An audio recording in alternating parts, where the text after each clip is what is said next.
Él nos dio su vida, Él nos dio libertad, y como nosotros hemos sido recipientes de salvación, tenemos este gran deber de llevar esa buena noticia y compartir. Entonces, el día de hoy vamos a hablar un poco sobre este tema de ser fiel a tu unción. Y yo quiero animarles.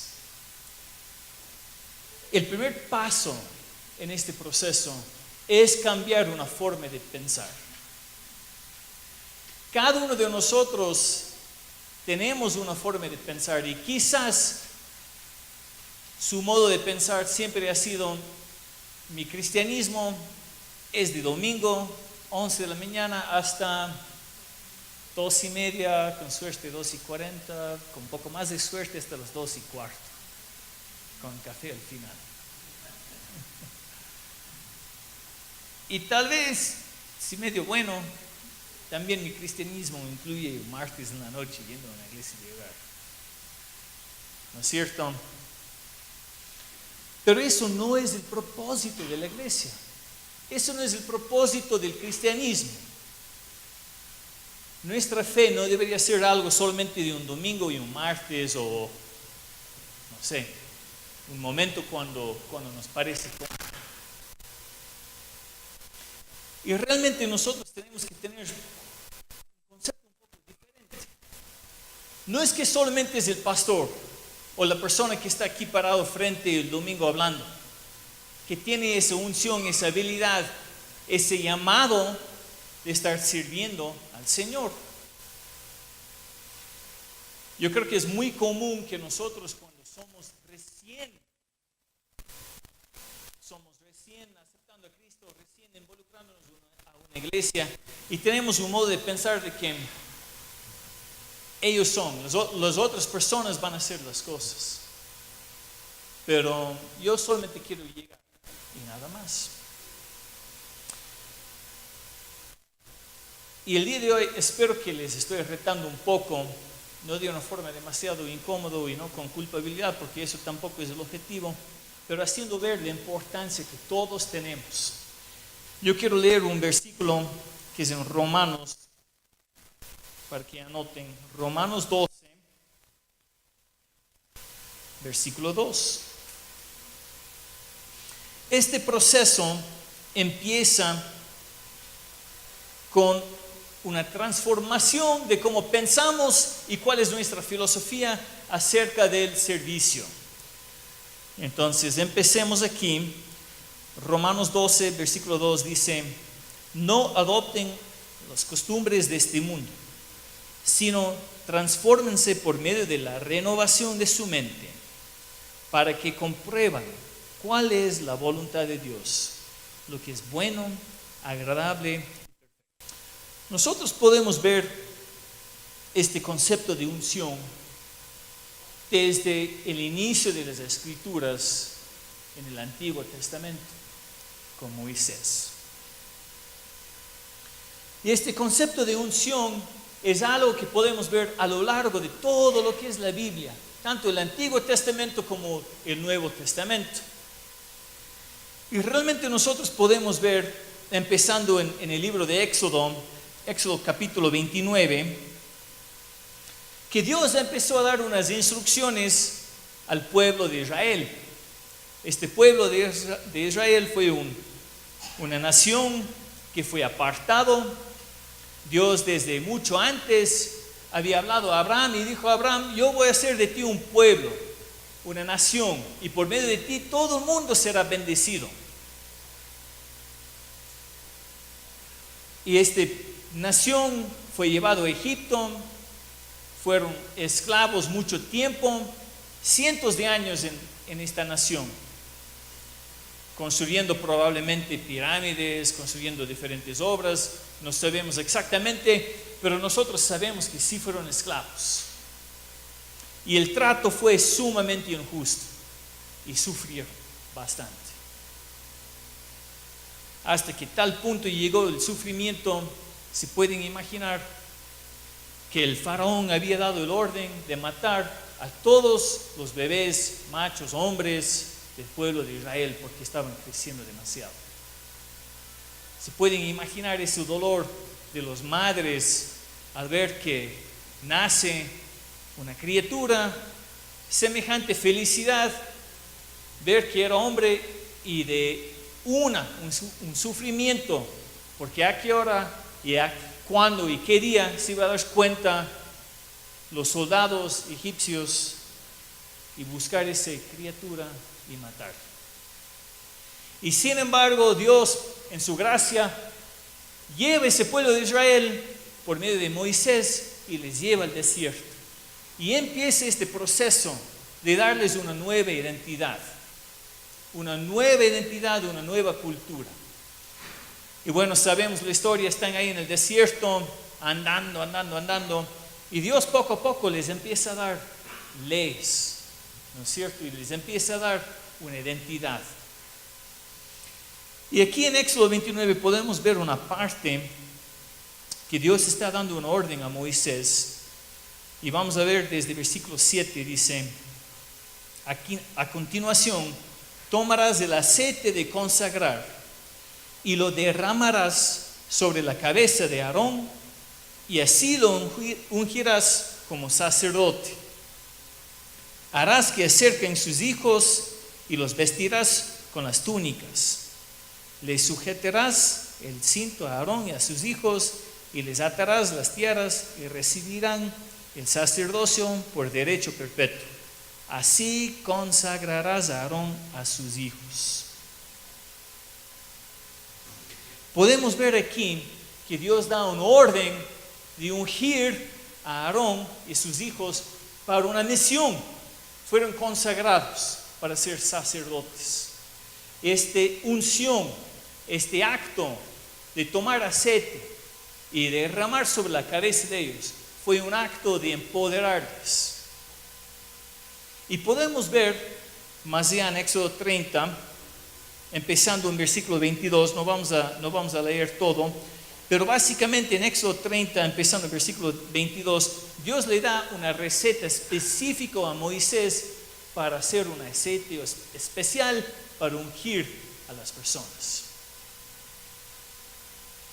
Y habla de ungir la cabeza de Aarón y a sus hijos, y no solamente eso, de ungir el templo. El templo. Y esto representaba algo muy importante. Siempre cuando vemos en la Biblia podemos ver que aceite representa el Espíritu Santo. Y podemos ver que cada vez que alguien fue ungido con aceite, fue con un propósito específico. Y a través de ese acto Dios empoderaba a las personas para cumplir un mandato, para cumplir con algo, con una misión. Podemos ver que siempre fueron ungidos los reyes, podemos ver David y todos los reyes de Israel recibían una unción. Todos los sacerdotes recibían esta unción, fueron ungidos con este aceite. Y podemos ver qué es lo que pasó en la vida de estas personas que fueron consagrados, apartados. El Espíritu de Dios vino sobre ellos y sobre sus vidas. Vemos nomás la vida de Aarón, vemos nomás la vida de David. Desde muchos años antes de que sea rey, fue ungido. Cuando tenía, algunos estiman que David no tenía más de 15 años, y Samuel llega y le unge de aceite. Y no fueron unas gotitas, sino derramó sobre él ese aceite. Y durante muchos años David no cumplía esa misión de la noche a la mañana. Tomó un tiempo. Pero sin embargo, desde el momento que fue ungido, él tenía una misión. Y le fue claro. Y tenía una nueva identidad que Dios le dio. Y él tenía un propósito, tenía un poder, tenía protección. Y él hacía eventualmente cumplir esa misión que Dios le dio. Entonces, este concepto de tener unción, de tener un aceite derramado sobre la persona, representaba que el poder de Dios, este Espíritu de Dios, venía sobre la vida de esa persona y tenía ese poder para cumplir con su misión.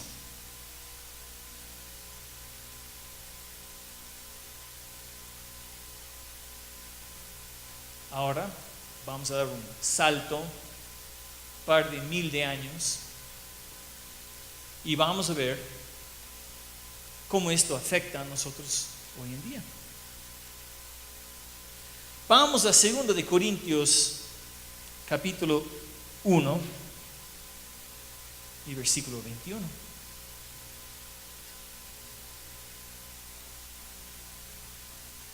Nuevamente, 2 de Corintios, capítulo 1, 21 y 22. Dice lo siguiente: es Dios el que nos confirma con ustedes en Cristo. Es Dios el que nos ha ungido. Y es Dios el que también nos ha marcado con su sello. Y el que, como garantía, ha puesto el Espíritu en nuestros corazones. Fíjense aquí, nosotros ya no vivimos bajo este Antiguo Testamento. En el Antiguo Testamento podemos ver en muchas ocasiones que la palabra de Dios dice que el Espíritu de Dios vino sobre una persona. El Espíritu de Dios vino sobre él. La vida de Sansón, la vida de Samuel, la vida de David. Dios vino sobre él, inclusive el rey Saúl. Dios vino sobre esa persona y tenía un poder para en ese momento cumplir una misión. Y aquí podemos ver claramente que por medio de Cristo Jesús, cuando nosotros hemos recibido salvación, ¿qué dice la palabra de Dios? Dios nos ha ungido. Nosotros también somos ungidos. ¿Y con qué hemos sido sellados, ungidos? Por medio del Espíritu que está en nuestro corazón. Ya no tenemos ese acto de tener alguien que derrame aceite sobre nuestra cabeza, ¿no es cierto?, para recibir una unción especial. Sino cuando nosotros recibimos a Cristo en nuestra vida, es Dios mismo que nos unge y nos da de su Espíritu en nuestros corazones. Miren nomás en 1 de Corintios, capítulo 3, 16. Nuevamente, 1 de Corintios 3, 16. Dice: ¿no saben que ustedes son templo de Dios y que el Espíritu de Dios habita en ustedes? Regresamos un momento a Éxodo 29 de nuevo. El orden de Dios fue ungir a Aarón y a sus hijos y también ungir el templo. Porque era importante no solamente ungir a la persona, sino también el templo. Porque representa algo importante. Nosotros también somos ahora el templo de Dios. Aquí dice: ¿no saben que ustedes son templo de Dios y que el Espíritu de Dios habita en nosotros? Nuevamente, somos el templo. No solamente mi corazón está ungido, mi cuerpo es el templo de Dios. Mi cuerpo ha sido ungido por el Espíritu Santo. Y si los reyes y los sacerdotes tenían una unción para una misión y un mandato, para cumplir un objetivo, y ahora la Biblia dice que yo soy el templo de Dios y Dios me ha ungido, ¿no será que quizás yo también tengo un propósito, una misión, un objetivo con mi vida? Dice aquí Jesucristo, el testigo fiel, primogénito de entre los muertos, soberano de los reyes de la tierra. Él nos amó, Jesús, Él nos amó. Con su sangre nos lavó de nuestros pecados. Nos hizo reyes y sacerdotes para Dios su Padre. Por eso a Él se ha dado la gloria, el poder. Mira, es claro. Nosotros podemos ver claramente el Antiguo Testamento. Los reyes y los sacerdotes tenían una unción para cumplir una misión, para ser empoderados, para cumplir con el servicio que Dios les dio. Podemos ver también claramente que en el Nuevo Testamento nosotros hemos sido ungidos por el Espíritu de Dios, somos sacerdotes y reyes, y nosotros podemos ver que nuestra misión es llevar lo que nosotros hemos recibido y regar por todo el mundo, por donde estemos y por la esfera de influencia que Dios nos ha dado. Colosenses 1, desde el versículo 27. Aquí dice: a quienes Dios quiso dar a conocer las riquezas de la gloria de este misterio, hablando de nosotros, que nosotros, Dios quiso que nosotros damos de conocer las riquezas de la gloria entre los no judíos, y que es Cristo en ustedes, la esperanza de gloria. Nosotros anunciamos a Cristo, amonestamos y enseñamos a todo el mundo en toda sabiduría, a fin de presentar perfecto en Cristo Jesús a toda la humanidad. Con este fin trabajamos y luchamos con todas nuestras fuerzas y con el poder que actúa en nosotros. Cuando hablamos de una unción y cuando hablamos de haber recibido un mandato, cuando hablamos de recibir una misión, es esto: nosotros deberíamos anunciar a Cristo, deberíamos amonestar, enseñar a todo el mundo en toda sabiduría, a fin de presentar perfecto en Cristo Jesús a toda la humanidad. Esto debería ser lo que nosotros luchamos a cumplir, lo que nosotros ponemos nuestro esfuerzo en hacer. Y es importante que ustedes sepan, con Dios no hay preferencia de personas. No es que la persona que esté aquí cantando, la persona que está aquí predicando, el pastor principal, tiene más unción o más presencia que en tu vida. Puede ser que recién ayer o hoy día hayas recibido a Cristo. Es el mismo Espíritu de Dios que cuando tú recibes a Cristo, ese mismo Espíritu de Dios mora en tu vida, que mora en la vida de René, en mi vida, de los grandes santos. Es ese mismo poder que está actuando sobre nuestra vida para transformar y cambiar quienes somos. Es ese mismo Espíritu de Dios que nos está ungiendo para que nuestra vida tenga propósito, para que nosotros no seamos solamente un cristiano los domingos en la mañana, que nosotros no seamos solamente un cristiano martes en la iglesia de hogar, sino que nosotros llevemos ese poder en donde estemos, que nosotros estemos involucrados en el servicio de Dios, que nosotros estemos activos en el reino de Dios, haciendo impacto en donde estemos. Yo les quiero animar el día de hoy que nosotros como cristianos, como creyentes, no tenemos el lujo de ser cristianos vagos. No tenemos el lujo de ser unos cristianos. Una vez alguien me dijo que hay dos tipos de cristianos. Hay los cristianos que son como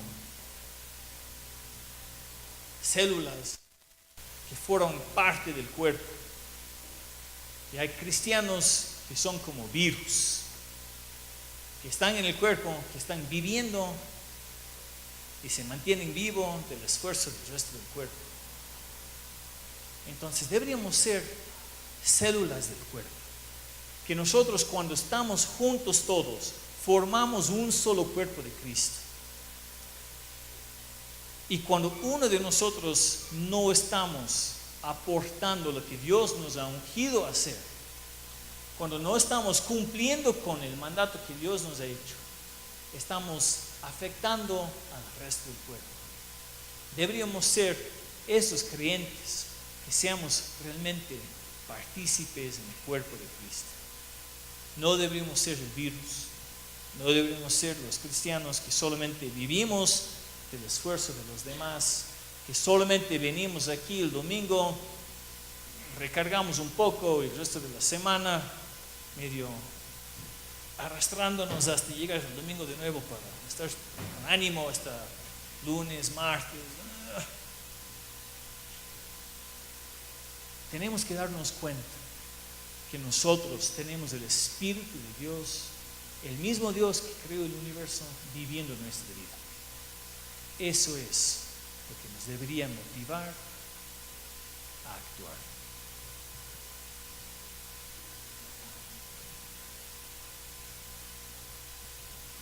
Yo les animo, ya cerrando para esta semana, si todavía no están activamente viviendo su fe día a día, si sienten que para ustedes es realmente una lucha cada día vivir en poder, ser empoderado, yo les animo que realmente hablen con el Señor sobre eso y que ese Espíritu de Dios se revela en tu vida, que tú empieces a transformar tu modo de pensar, porque de la forma en que nosotros pensamos, así vamos a actuar, ¿no es cierto? Si es que yo pienso que mi vida no tiene poder, si es que yo estoy convencido de que realmente mi vida no tiene mucho propósito, yo voy a vivir con esa convicción de que mi vida no tiene mucho propósito, de que no es necesario estar involucrado en vivir en poder. Pero si es que yo realmente tengo una convicción, y yo sé que Dios vive en mí, y que mi vida, al ser empoderado por el Espíritu de Dios, debería generar impacto en el mundo, yo voy a actuar de acuerdo a eso.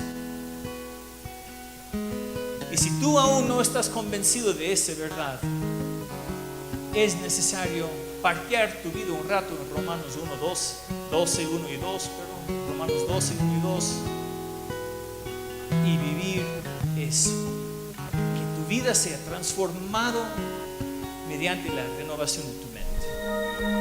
Amén.